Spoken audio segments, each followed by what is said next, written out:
Okey, hari ini kita sambung untuk yang data presentation.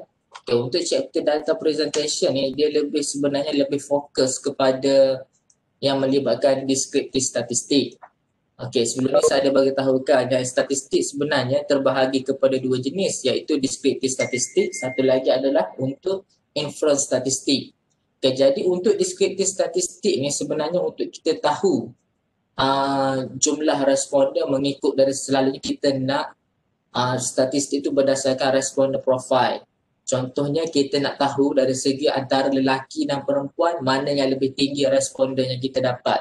Sebab bila kita collect data, kita mendistribute questionnaire kepada responden mengikut sample size yang terpilih dan menggunakan sampling teknik. Jadi katakanlah kita ada sebanyak 300 sampel. Okay, jadi bila kita ada 300 questionnaire kepada responden yang terpilih, kita tak kira lagi, kita hanya bagi secara random, secara rawak. Jadi bila secara rawak ada lelaki, ada perempuan. Okey, jadi bila selepas kita collect data, barulah kita boleh menentukan kita nak organize. Kita nak organize properly dari segi jumlah lelaki berapa, jumlah perempuan berapa, dan kalau kita nak ukur dari segi in terms of their education level pun kita boleh tengok. Okey, jadi selalunya deskriptif statistik ini melibatkan dari segi responder profile. Jadi kalau kebiasaannya bila kita bina questionnaire, kita design questionnaire terbahagi kepada dua section. Okey, section A untuk responder profile, section B untuk item-item ataupun faktor yang perlu diukur mengikut kesesuaian kajian. Okey, jadi untuk section A yang melibatkan responder profile selalu kita akan guna deskriptif statistik. Okey, untuk deskriptif statistiknya satu-satu yang method yang sesuai untuk describe the pattern of the data. Kita nak tahu dari segi jumlah, frekuensi, kumulatif frekuensi bagi setiap responden yang kita peroleh, kita boleh guna deskriptif statistik. Jadi untuk deskriptif statistik ni dia ada beberapa figure. Contohnya okey, yang ni dia guna construct frequency table lah. Ya, sekejap ni. Okey, ada frequency table. Yang ni kalau untuk dalam bidang master ke PhD nanti, selalu bila kita buat reporting, kita perlukan untuk frequency table. Satu lagi kita boleh pilih sama ada kita nak buat pie chart ke, bar chart ataupun component chart. Okey, selalu dalam satu page yang sama, dalam satu page reporting. Okey, yang ni mungkin saya boleh bagi tahu teruslah. Yang ni untuk sebahagian daripada projek pada masa akan datang untuk setiap ahli group. Okey, jadi nanti awak cuba dapatkan data lah. Okay, nanti saya akan maklum balik. Sebab yang tu senang je. Okay. Data lepas tu adalah dari segi reporting. Okay, ini adalah frequency table. Okay, frequency table ni katakanlah ni adalah gender, male, female. Okay, lepas tu kita nak tahu jumlah, frekuensi. Lepas tu dari segi persen. Okay, jadi untuk analisis frekuensi ni kita boleh guna melalui software SPSS ataupun Excel lah. Tapi kali ini saya nak perkenalkan software SPSS sebab sebelum ni pun saya pernah bagi tahulah yang software SPSS tu paling recognized across world lah, maknanya paling terkenal. Mana-mana universiti yang University Oxford ke Cambridge ke Stanford memang guna software SPSS sebab dia ada beberapa method selain daripada frekuensi table lah. Tapi untuk peringkat diploma kita diperkenalkan untuk frekuensi ni. Lepas tu ada pie chart, bar chart dan so on. Jadi deskriptif ni dia lebih kepada visual report. Kita nak tahu dari segi gambaran, dari segi figure lah selalunya. Kalau inference statistik dari segi value. Kalau kita nak dapatkan nilai mean, median, mode dan sebagainya yang melibatkan calculation, itu adalah inference statistik. Tapi kalau melibatkan dari segi describing data, nak tahu jumlah, nak tahu persen bagi setiap data yang diperoleh, itu adalah deskriptif statistik. Yang ni boleh gunalah frekuensi ke, pie chart ke, bar ataupun sebagainya lah. Yang ni untuk use information content in various chart to make management decision. Kalau kajian yang melibatkan comparison antara jantina, jadi decision maker boleh membuat keputusan lah. Katakanlah untuk online learning.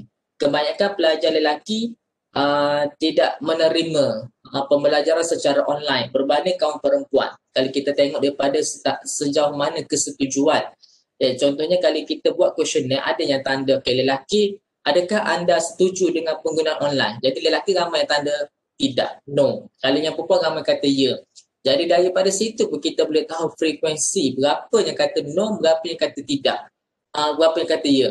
Okey, jadi maknanya kita boleh tahulah, okey, lelaki lebih tak berminat dengan penggunaan online. Jadi sebagai decision maker ataupun researcher, dia boleh buat keputusan apakah determinant, faktor-faktor yang menyebabkan lelaki ni, kaum lelaki ni lebih kurang berminat dengan penggunaan online learning berbanding kaum perempuan. Okey, itu adalah keputusan yang dibuat oleh decision maker berdasarkan output yang diperoleh. Output ni dia menggunakan various chart ni lah. Sama ada guna pie chart ke, bar chart, component bar dan sebagainya. Okey, dan seterusnya adalah untuk organize and graph quantitative data such as stem and leaf plot. Okey, leaf plot, histogram, OGIF dan sebagainya.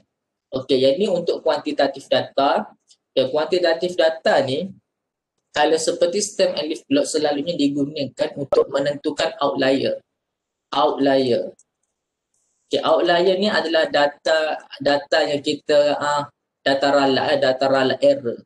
Data ralat ni data yang kita tak nak diukur. Contohnya dalam kebanyakan kajian mengatakan berdasarkan 300 sampel yang kita hantar tu, berdasarkan 300 sampel bunyi gema daripada 300 sampel tu kita tengok 250 sampel tu kebanyakannya setuju bahawa service quality ni boleh memberi kesan kepada kepuasan pelajar. Setuju 250. Jadi daripada 300 tu hanya 50 orang sahaja yang kurang bersetuju mengatakan service quality ni tidak memberi kesan. Jadi kita kena ukur lah. Jadi maknanya 50 orang lagi tu mungkin adalah outlier. Outlier ni maknanya dia pandangan dia tu berbeza daripada orang lain. Bukan dia genius, tapi pandangan dia tu tidak representative for the whole population. Sebab bila kita membuat sampel ni, kita nak sampel tu betul-betul mencerminkan, reflect, betul-betul representatif, mewakili bagi setiap populasi. Itulah yang dimaksudkan sampel. Tapi kalau sampel yang kita ambil tu tidak represent untuk population, itu kita panggil outlier. Jadi metod yang sesuai untuk mengenal pasti outlier itu menggunakan stem and leaf plot. Yang tu nanti kita akan tunjuklah. Yang last sekali tu, use this graph to understand the problem reflected in data distribution. Yang ni melibatkan data distribution semualah. Data ni kuantitatif data. Kita ni vertical baca lah. Selalunya untuk Y ni as this X, ni S, ni Y. Kalau Y ni selalunya melibatkan cumulative frequency ataupun frekuensi lah. Y ni selalunya. Kalau dekat S tu dia lebih kepada IV, independent variable. Contohnya kita nak buat kajian tentang apa? Years of experience ke pengalaman tahun perkhidmat years of experience tu tahun pengalaman. Ini cumulative frequency, jumlah responden. Selalunya untuk Y axis ni hanya untuk cumulative frequency ataupun frekuensi lah, bergantung kepada bentuk soalan lah. Kalau dia bagi dalam bentuk frekuensi, kita boleh plot dalam bentuk frekuensi. Kalau yang ada kumulatif pun boleh. Tak ada masalah. Yang ni tadi vertical baca. Yang cluster baca ni dia macam ni lah. Dalam satu benda dalam satu vertical dia mengandung ada 3 cluster. Ni cluster, cluster city, cluster BW, cluster SZ. Yang ni lebih kepada buat comparison by company lah. Kalau kita nak buat comparison by gender pun boleh, ke lelaki dan perempuan dalam satu ni tahun. Mungkin ni berdasarkan variable lah. Kalau kita variable kita tentang education, boleh lah education. Kita boleh tahu lah kalau variable tentang education lah. Education kelas, tahun pertama, tahun kedua, tahun ketiga, tahun keempat. Yang ni jantin, yang ni untuk frekuensi. Ini untuk jantina lah. Kalau ada yang berkaitan dengan jantina, terpulang lah, bergantung. Ada contoh ni tahun pertama, tahun keempat, tahun ketiga, tahun kedua, tahun ke-1. Yang ni lebih kepada untuk pengenalan chapter sahaja, pengenalan cat-cat sahaja ni kalau untuk chapter ni. Ni step baca. Yang ni kita panggil cross classification ataupun frequency table yang ni . Yang ni kita boleh panggil frequency table ataupun kita panggil cross classification table. Nama yang sama lah. Sebenarnya sinonim. Okey, jadi kuantitas data ni. Okey, yang ni yang tak biasa dengar ni, yang stem and leaf plot yang saya katakan tadi lah. Okay, stem and leaf plot ni yang saya katakan lah untuk detect outlier. Iaitu detect outlier. Outlier yang kita rasa kita tak nak data ni tak representative to the whole population. Okay, jadi untuk stem and leaf plot ni dia, okay, ni contoh dia, example 3.3 ni. Okay, display the following data with a stem and leaf plot. Okay, jadi macam mana kita nak ukur untuk stem and leaf plot? Okay, mula-mula sekali the first step, okay, kita kena tengok, kita kena susun value. Contohnya di sini. Kita kena construct table tu macam ni. Ni untuk stem dan satu lagi untuk leaf.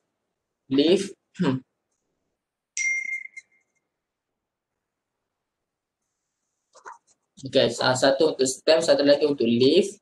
Okay, untuk stem ni, dia stem nilai value sebelum titik perpulahan ni kita panggil stem. Okay, contohnya 3.4. Maksudnya 3 adalah stem dan selepas pada titik perpulahan kita panggil leaf plot.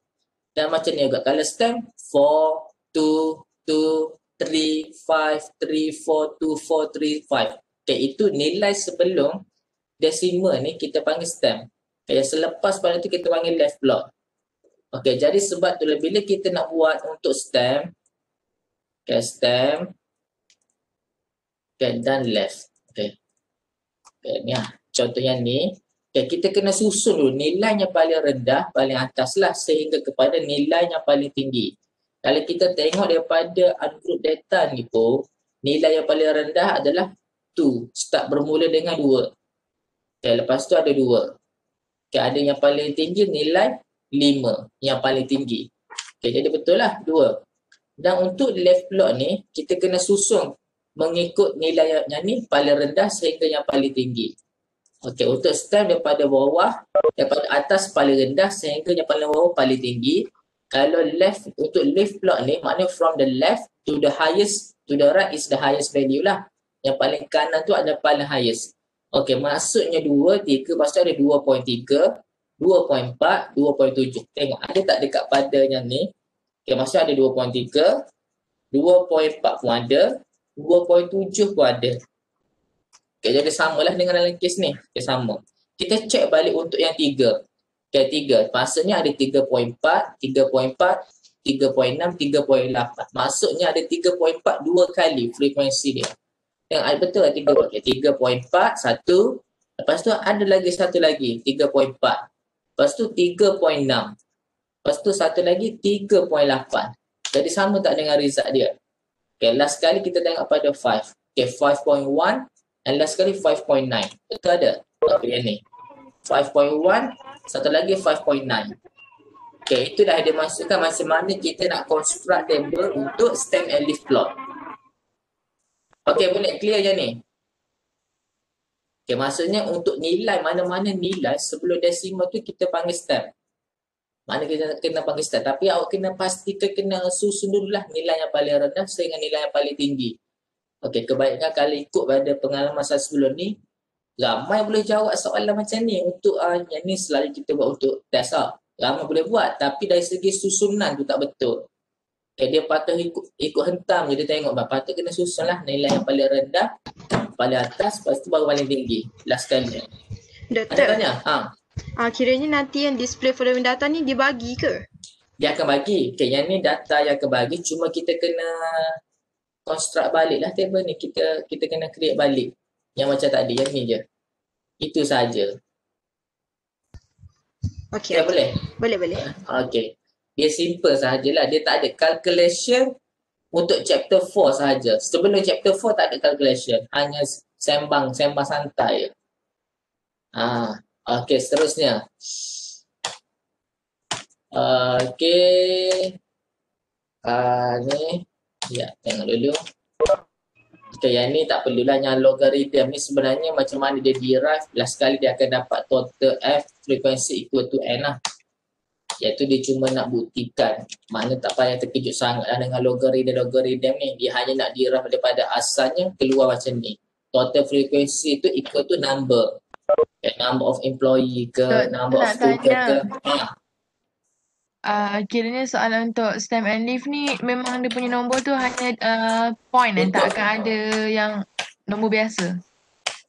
Dia nombor biasa, dia selalunya untuk nombor desimal lah. Dia sebabnya untuk kuantitatif data selalunya interval. Interval dia kan kalau kita belajar ada interval dan ratio. Ratio dalam bentuk desimal, dalam bentuk persen pun dia boleh bagi. Manakala persen, 95% convert kepada desimal dulu. Kan? Jadi boleh lah. Lepas tu kalau bentuk fraction ke pecahan, convert kepada desimal, jadi awak akan tahulah nilai mana satu yang sesuai untuk stamp atau leaf plot. Okey. Tapi ada juga yang kata stamp and leaf plot ni sesuai juga. Contohnya kalau untuk nombor 34 ke 45, okay. Yang paling depan ni 3. Yang paling 4 tu yang 4 tu ada leaf plot. Ada juga macam tu. Tapi selalunya bila untuk selalu kita akan guna untuk yang melibatkan desimal lah, sebab dia akan lebih data nampak continuous. Kalau yang nombor yang kecil-kecil, nombor yang tu tak represent untuk kuantitatif betul lah. Kalau dalam statistik betul lah. Okey, tapi sebenarnya boleh. Kalau katakan 34. Okey, maksudnya stem ni 3, left ni plot. Left 4 ni left. Okay, kalau dapat 105 nilai 3, ada yang kata 10 sini, lepas tu left tu dekat 5. Boleh juga.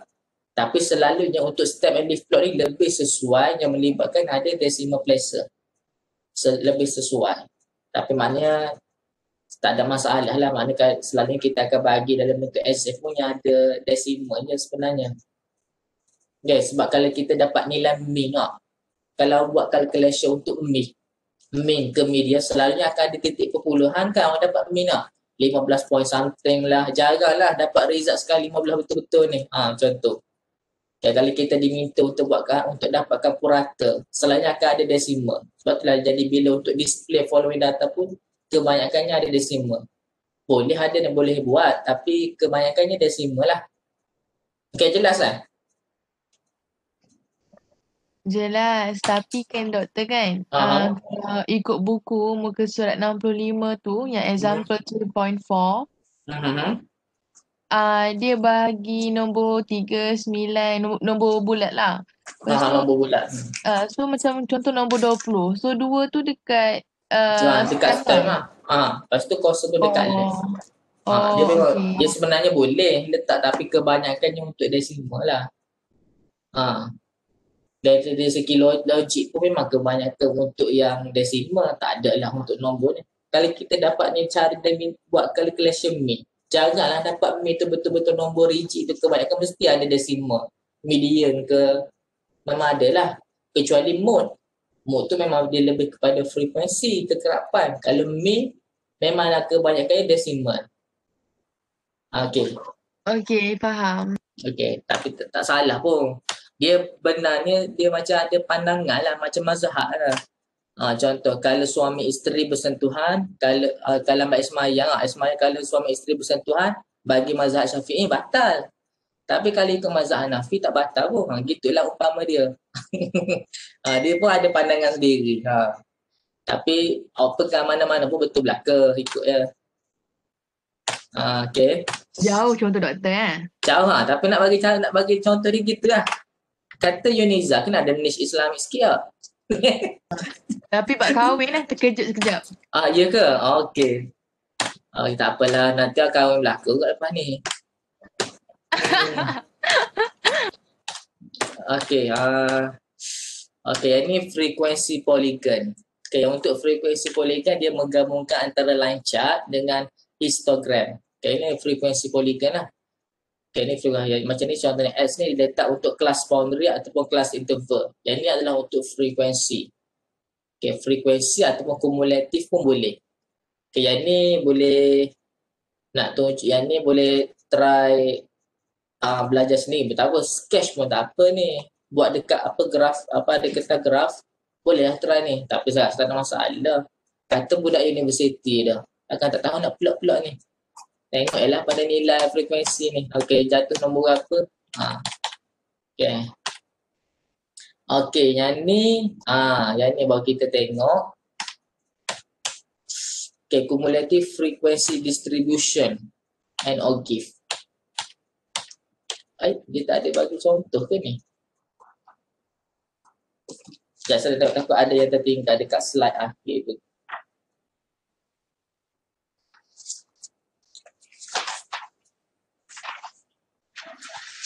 Oh.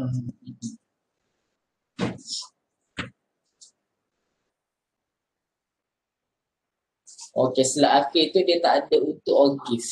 OGIF dia hanya tunjuk untuk cumulative frequency distribution sahaja.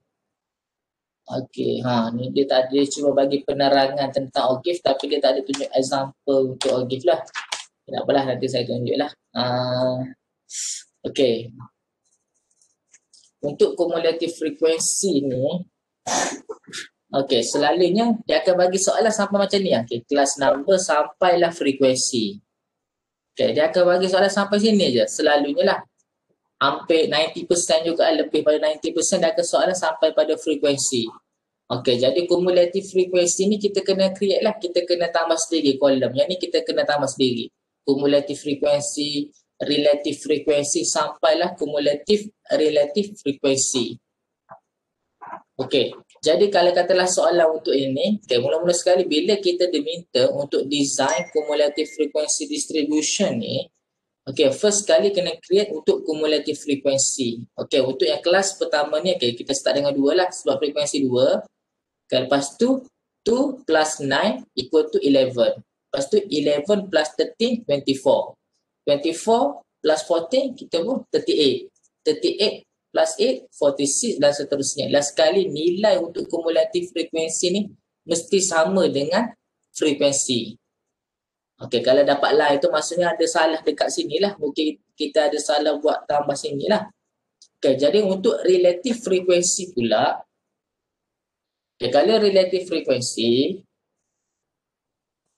Okey, nilai frekuensi, okey, formula dia lah. Nilai frekuensi sini, nilai frekuensi bahagi dengan nilai total sini 50.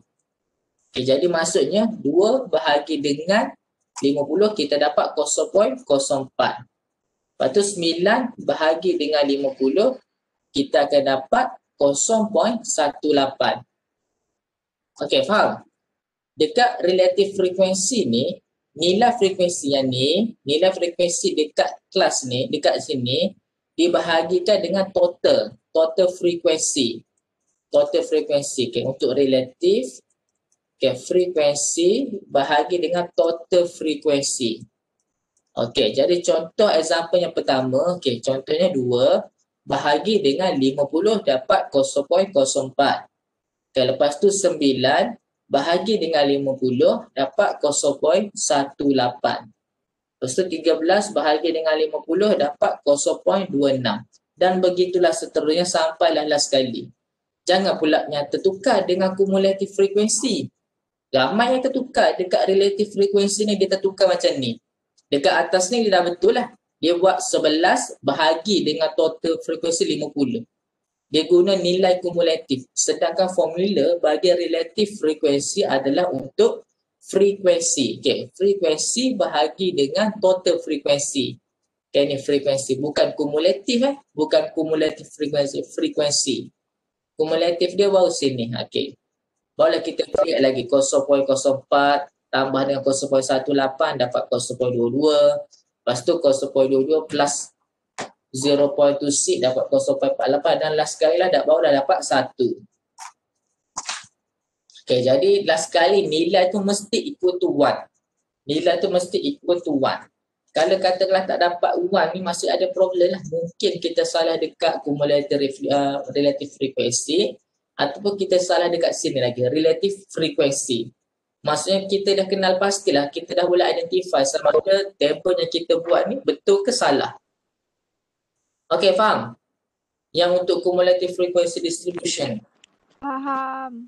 Okay, faham tak? Okay.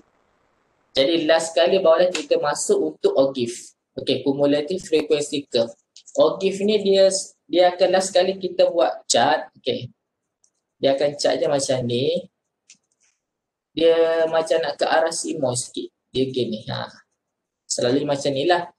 Dan untuk X ni adalah untuk kelas interval ataupun kelas boundary, samalah. Yang untuk Y ni, kalau ni sebenarnya saya kata dia hanya melibatkan untuk kumulatif frekuensi ataupun frekuensi. Tapi kalau untuk OGIF ni dia kena less than. Dia kena less than ataupun more than. Dia lebih kepada contohnya ni lah. Okey. Kalau katalah kita guna less than 27, 27 hingga 29. Okay, mana less than 27, less than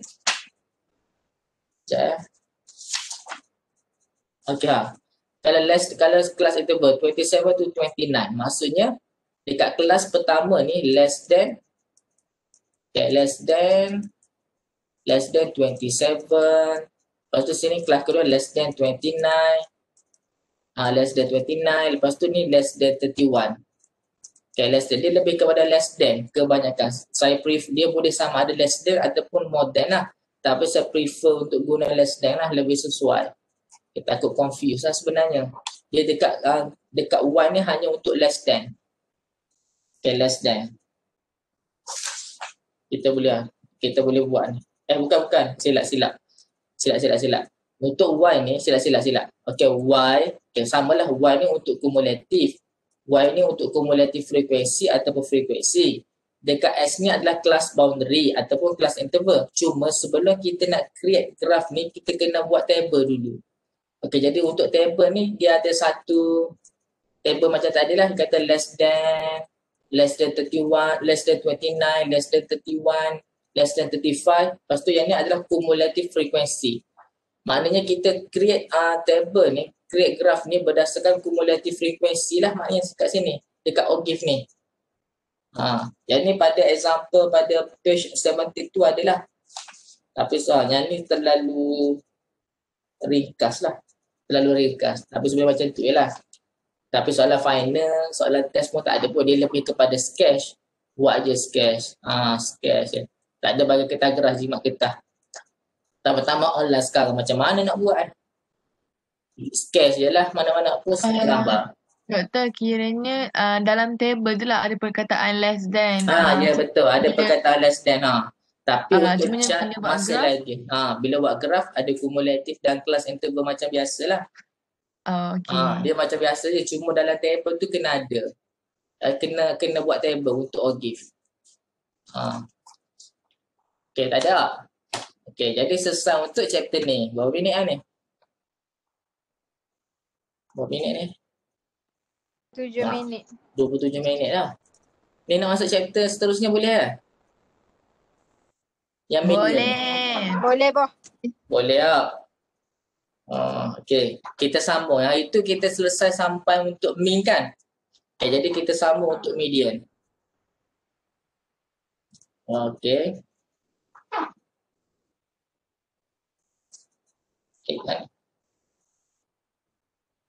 Okey.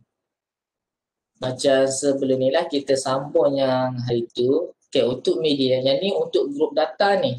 Okay, sebelum ni saya dah beritahu kan macam mana kita nak membezakan antara grup data ataupun ungroup data. Kalau ungroup data dia akan bagi dalam bentuk following list of data lah. Okay, 35, 3.1, 5.5 contohlah. Ini adalah kita panggil ungroup data. Tapi kalau dalam bentuk table, okay, table ni X ke ni Y. Okay, dalam table ni maksudnya selalunya group data ataupun kelas interval, sini frekuensi. Yang ni group data, maknanya dah data yang dah tersusun. Ada sesetengah soalan dia sahaja bagi macam ni. Okay, dia sahaja bagi macam dia sahaja bagi dalam bentuk ungroup data. Lepas tu dia akan minta awak untuk create table. Ada juga soalan macam tu. Lepas tu kena guna formula pun berdasarkan table yang dah siap. Okay, adalah. Yang tu dia akan tanya, bergantung kepada bentuk soalan lah. Cuma bila ada soalan yang minta awak create table tu jangan terkejut lah. Kalau ada 3.5 2 kali. Sini kelas interval, sini ada nilai S lah 3.5. Ada frekuensi 2 kali. Kalau 3.1 letaklah sekali. Contoh. Okay, yang tu bila diminta soalan untuk create table lah. Okay, jadi untuk median, okay, ni adalah formula bagi median. Untuk group data. Okay, yang L ni adalah lower limit of the median class. Lower limit of the median class. Yang ni N ni adalah total frequency ataupun sample size. Yang ni adalah C adalah median class size. Yang Fm-1 adalah cumulative frequency. Ni bukan N, ni M. Median. Okay, cumulative frequency before the median class. Yang Fm ni adalah frequency of the median class. Okay, ni formula bagi median class. Tengoklah, kita boleh. Okay, ni saya baru buat tadi. Baru tadilah kita guna example yang sebelum ni. Sebelum ni kita guna example ni untuk dapatkan bagi mean kan. Okay, saya guna table yang ni. Okay, yang table yang ni.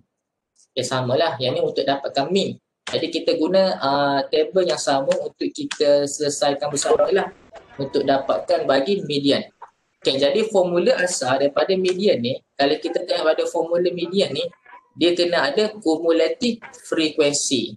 Jadi disebabkan itulah kita kena create another column yang include untuk cumulative frequency. Dan last kalinya adalah untuk position data lah. Okay, jadi untuk cumulative frequency. Okay, kita nanti saya tulis balik formula. Kita contoh sini lah, senang sikit lah. Okay, L N bahagi dengan 2 tolak Fm-1. Okay, ni Fm. Okay, ni darab dengan C class size.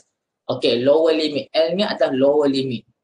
Okay, mula-mula sekali macam mana kita nak menentukan kelas interval mana yang sesuai dijadikan sebagai median class. Sebab daripada table yang kita dapat ni, kita tak tahu ni mana satu yang median class. Sebab sedangkan dalam formula, kita kena ada cari untuk lower limit bagi median class. Satu lagi kita kena tahu cumulative frequency before the median class. Maksudnya mula-mula sekali kita kena tahu median class. Jadi formula yang awal, the first step awak kena identify berdasarkan total, okay, N bahagi dengan 2. Okay, N ataupun total frequency bahagi dengan 2. Okay, mula-mula asas dia, the first step. First step dia kena cari yang ni. Okay, dalam case ni kita tengok nilai N adalah 120. Okay, 120 bahagi dengan 2 adalah 60. Maksudnya median class adalah pada 60. Okey, jadi sebelum tu kita kena selesaikan dalam cumulative frequency. Lepas tu kita kena selesaikan lah sebab kita tak tahu nilai 60 ni pada kelas interval yang mana satu. Okey, jadi kita pun buat. Okey, cumulative frequency 16. Lepas tu 16 tambah 20, 36. 36 tambah 28 apa? 36 tambah 28. 64. 64. Lepas tu 64 tambah 24 apa? 88. 88. Lepas tu 104. 104.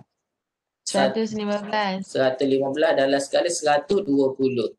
Okey, nilai 120 ni mesti sama dengan total sini. Okey, jadi untuk position data. Position data tu adalah kedudukan data. Okey, jadi kita tengok pada year of experience tu bermula pada nilai 1. Nilai 1 dan berakhir pada 16 lah. Maksudnya 1 hingga 16. Okey, dan seterusnya lepas angka 16, 17 lah. 17 hingga tengok pada berakhirnya 36. Lepas tu masuk angka baru 37 hingga 64. Okey, lepas tu 65 hingga 88. 89 hingga 104.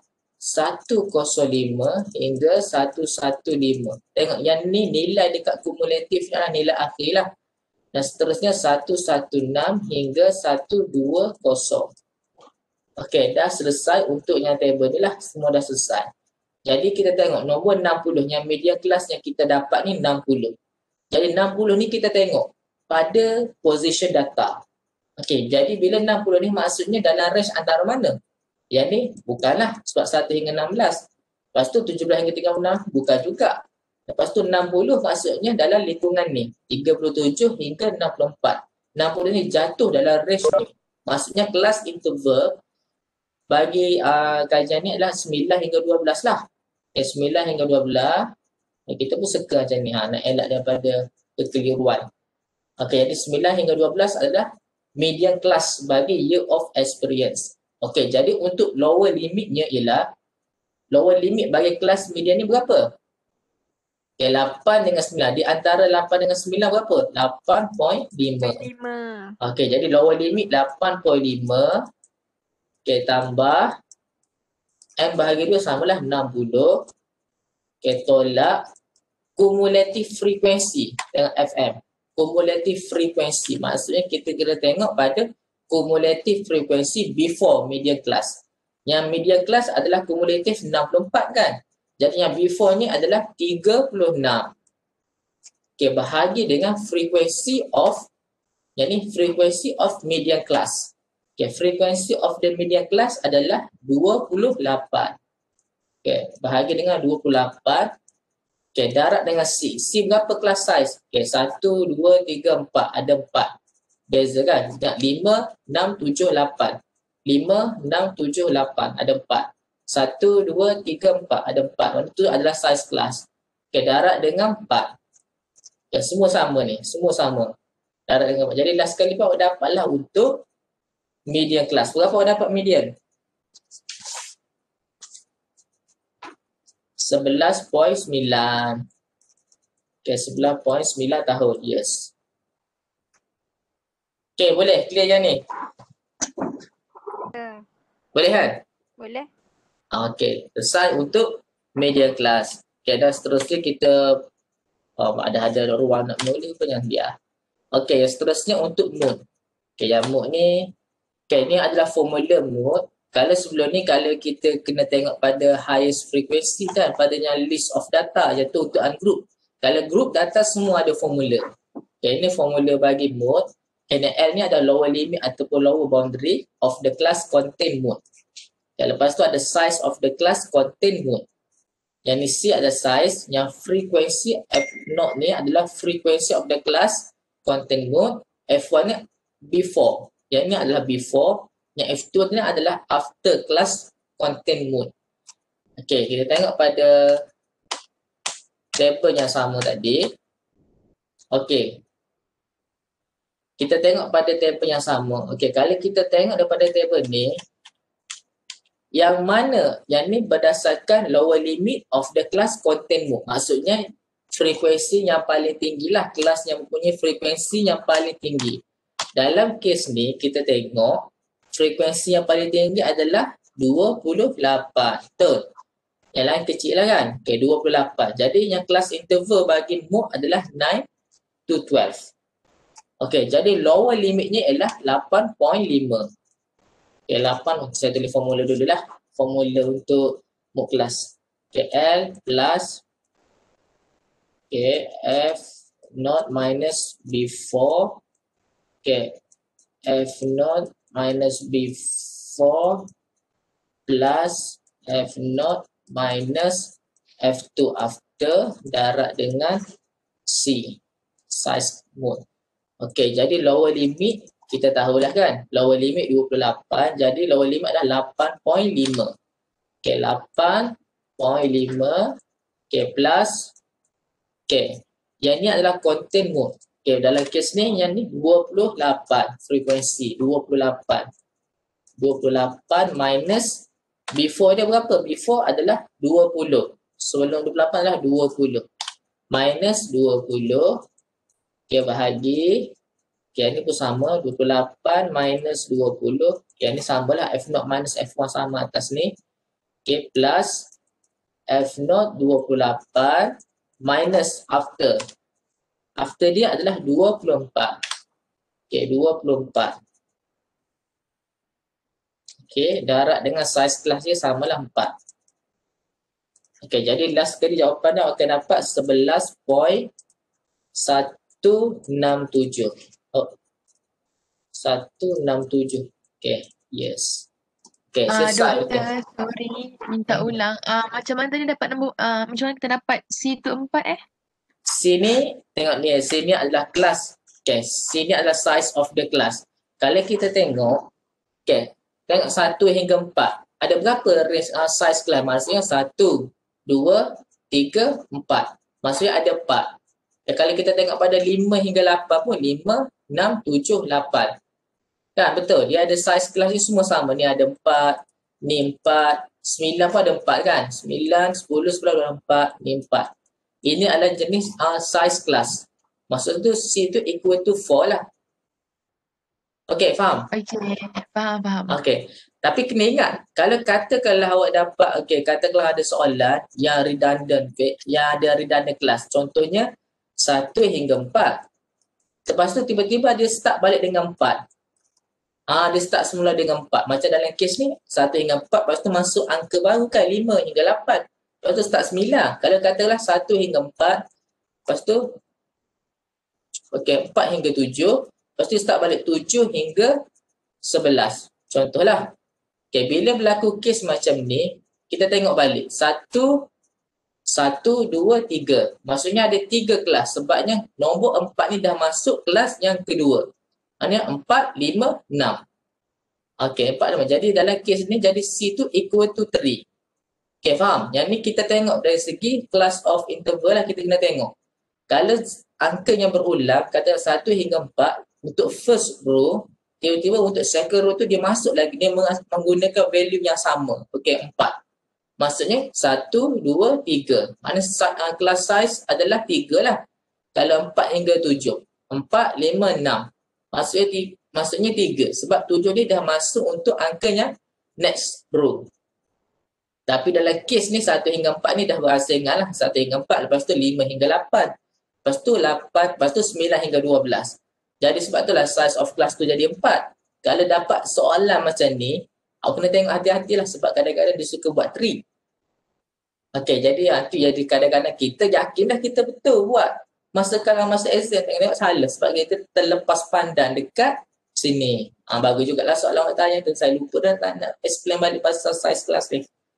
Sebab tu ada yang kata, sir, bukan ketiga, keempat lah ada. Banyak pandangan lah pula. Gitu. Dia tengok pada ni. Pada kelas ni. Okay, jelas? Jelas ni? Ke ada tanya lagi? Jelas. Okay. Yang mode settle lah. Okay, seterusnya. Okay, skewness. Okay, macam saya bagi tahu tadi sebelum ni, yang skewness ni ada salah satu approach untuk testing normality. Sebab kita nak tahu adakah data kita ni normal ke tak normal. Okay, jadi daripada ni kita guna example yang sebelum ni. Kalau normal, okay, saya pernah explain sebelum ni. Kalau normal maksud nilai mean equal to with the median and also nilai mode.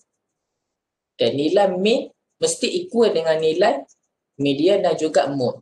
Tu kalau normal. Kalau data tak normal, okay, data tak normal ni terbahagi kepada dua jenis lah, iaitu positive skew, satu lagi negative skew.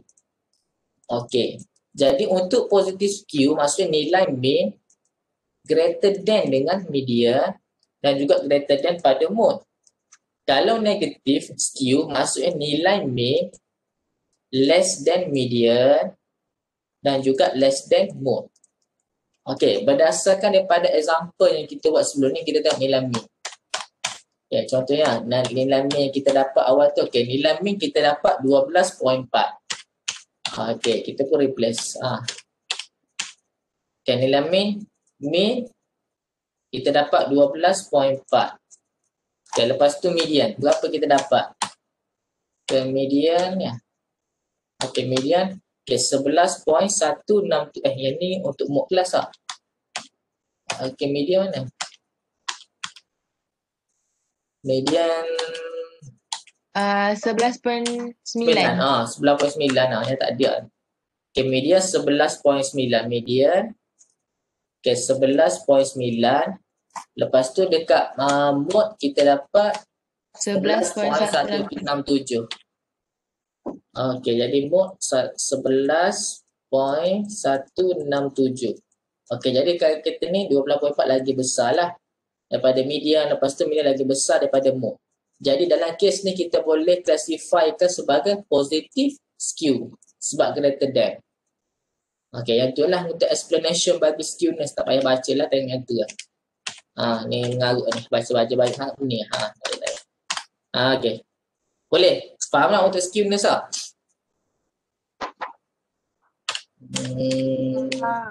Ya. Baik. Ni pun tak ada example, tak ada ni.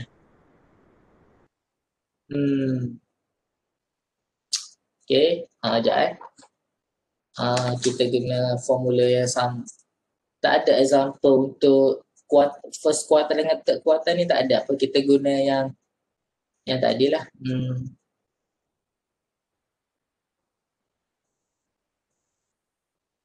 Okay, sekejap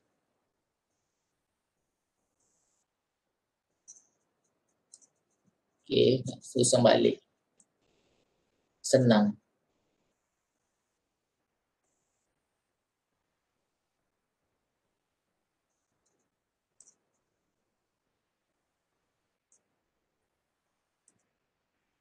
Okay. Yang table tadi mana?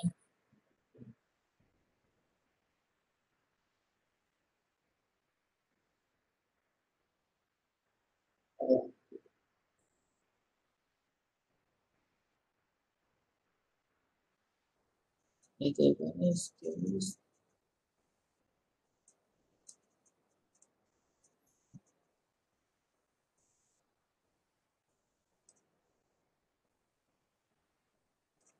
Okay. Mana satu lagi third quarter lah. Mana?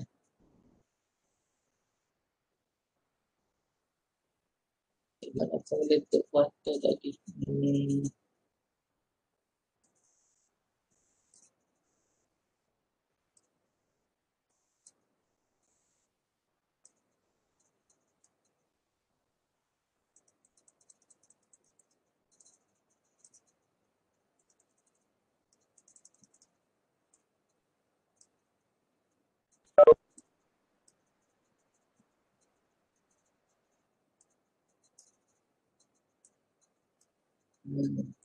Saja sekejap saya nak bagi nampak jelas sikit lah.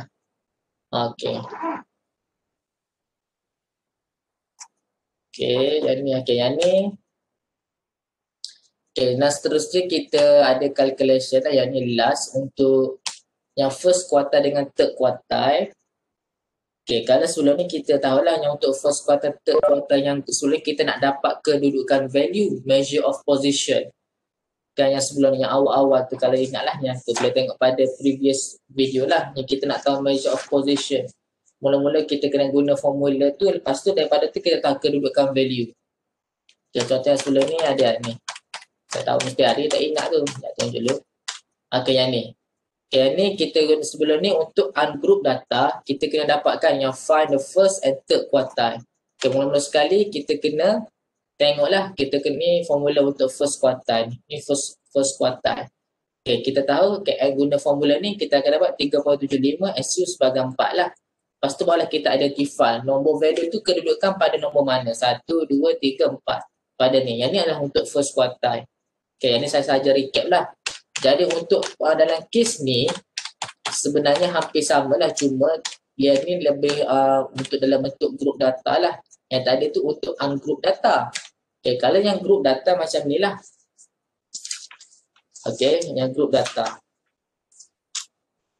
Okay, kita guna pada example ni. Okay, kita tengok pada ni formula untuk first quartile. Ni FRS. Okay, ni first quartile. Kena satu lagi formula untuk third quartile.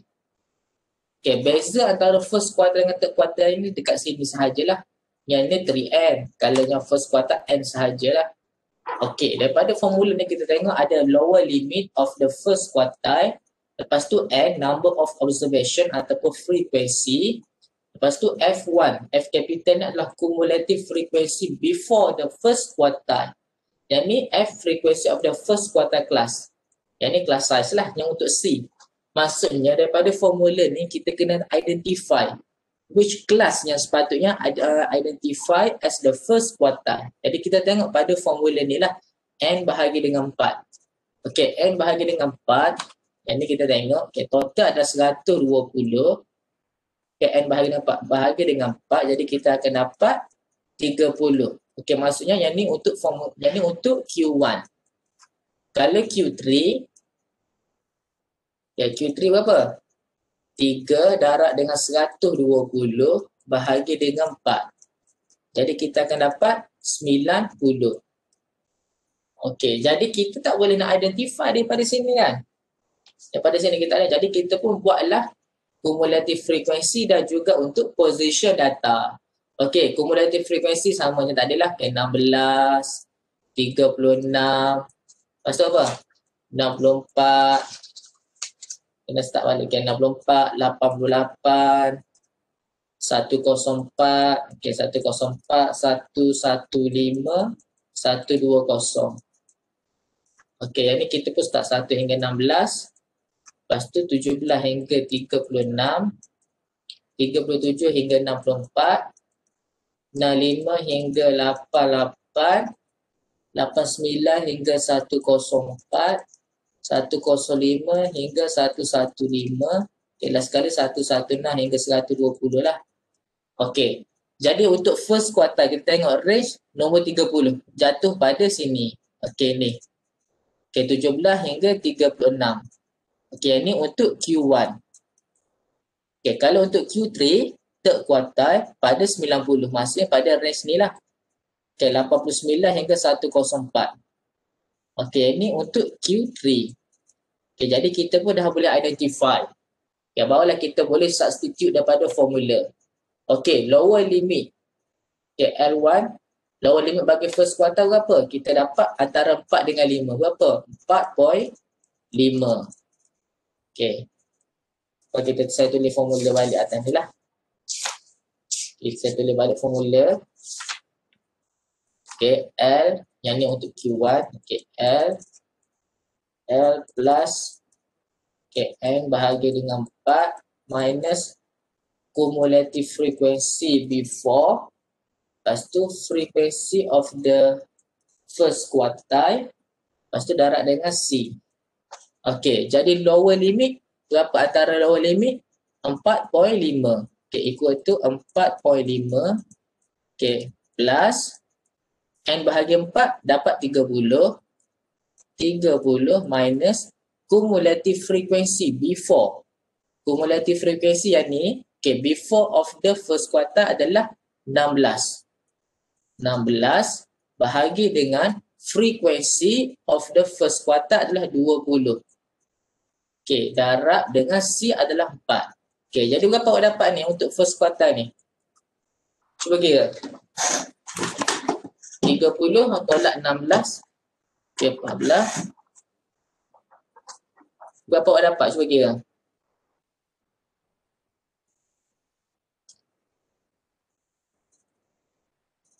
Okay, tambah 4.5.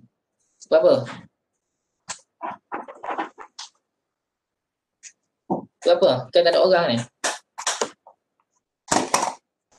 Berapa awak dapat ni? Untuk first quartile. Tak ada lah.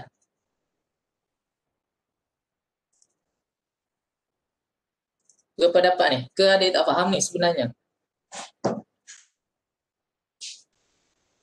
Berapa dapat ni? Tak ada pun. Okay, yang ni 4.5 ni adalah ni. Okay, ni lower limit bagi first quartile. Untuk kita determine first quartile ni, kita guna formula ni lah. N bahagi dengan 4 untuk first quartile. Kalau third quartile, kita guna 3N bahagi dengan 4. Okay, kalau first quartile, okay, 120 bahagi dengan 4 dapat 30. Okay, berdasarkan daripada position of data ni, maksudnya 30 jatuh pada kelas interval ni lah.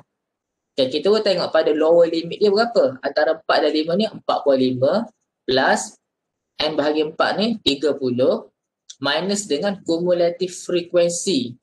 Cumulative frequency before 16. Okay, 16 lah sebelum dia kan. Lepas tu bahagi dengan 20 ni adalah frekuensi bagi first quartile. Lepas tu darab dengan 4. Apa akan dapatlah result untuk Q1. Doktor nak tanya, untuk lower limit of first quartile class tu kan, memang kita kena ambil contohlah 4.5 kan. Tak boleh ambil je 4 ataupun ambil je 5. Tak boleh kan? Tak boleh sebab ni lower limit. Dia bukan angka dekat ni. Contohnya antara lower limit ni 4 dengan 5. 4 tambah 5, 9 bahagi 2, 4.5. Di antara. Lower limit ni adalah nilai antara sebelum pada 5 ni. Okey, kalau ambil 4 sahaja, contohnya macam ni lah. 1 hingga 4. Lepas tu masuk 4 hingga 7. Okey, yang ni betul. Jadi lower limitnya kita ambil 4. Okay, yang redundant ni. Okay, sebab kalau 4 tambah 4, 8 bahagi 2 pun 4 lah. Okay, kalau dalam kes tu betul. Tapi dalam kes ni, kelas interval dia dah lain. 1 hingga 4. Lepas tu masuk angka baru 5 hingga 8. Okay, jadi lower limit ni di antara ni, faham? Faham. Okay, yang itulah maksud dia. Sebab tu kita kena jangan terlalu excited. Mentang-mentang lah tahu kalkulat, minat matematik ni ke, tak ingat dah belakang ni. Okay, jadi kita dapat apa? 7.3. Okay, baru tak dikira handset adik. 7.3. Okay, lepas tu kita pun repeat step yang sama untuk third quartile. Okay, third quartile berapa? Q3. Okay, lower limit adalah 16 tambah 17. Okay, 16.5. Okay, 16.5 plus okay, 3N bahagi dengan apa? 90 minus dengan cumulative frequency before adalah 88. Okay, bahagi dengan frequency of the ni third quartile ialah 16. Bahagi dengan 16 darab dengan 4. Okay, berapa awak dapat untuk third quartile? First quartile dia 7.3 lah. Okay, yang ni 2 bahagi dengan 16. Okay, darab dengan 4. Okay, tambah 16.5. Okay, jadi untuk yang third quartile akan dapat 17. Okay, first quartile kita tahulah 7.3. Lepas tu yang third quartile adalah 17. Okay, selesai.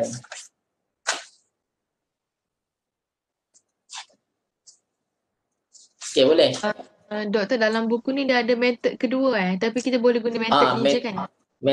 Guna metod satu ni je lah. Kalau guna metod yang kedua tu kena lukis.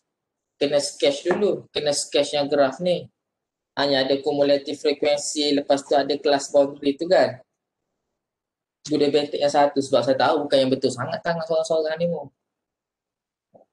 Okay, faham. Sebab tak ada ni, tak ada kertas graf. Bila online pun tak ada sangat dah saya rasa. Guna formula yang senang. Okey, jelas. Ada lagi nak tanya? Doktor, yang skewness tu boleh tak jadi mean lebih besar daripada median, lebih kecil daripada mode? Dia tak jadi gitulah. Dia akan jadi Stanley lah lebih kurang. Tapi kalau berlaku soalan macam tu, kita akan lebih recommended compare antara nilai mean dan median sahaja. Mode ni ngelah kali. Last kali. Kalau berlaku juga benda macam tu, perkara macam tu, awak utamakan mean dengan median sahaja. Kalau mean tu greater dan median tu sebenarnya kita dah tahu dah positif. Dia akan jadi less than lepas tu. Kalau berlaku juga macam tu, awak prefer jawapan yang awal-awal tu. Okey, terima kasih doktor. Okey, ada lagi nak tanya? Lama dah ni. 57. Tak ada.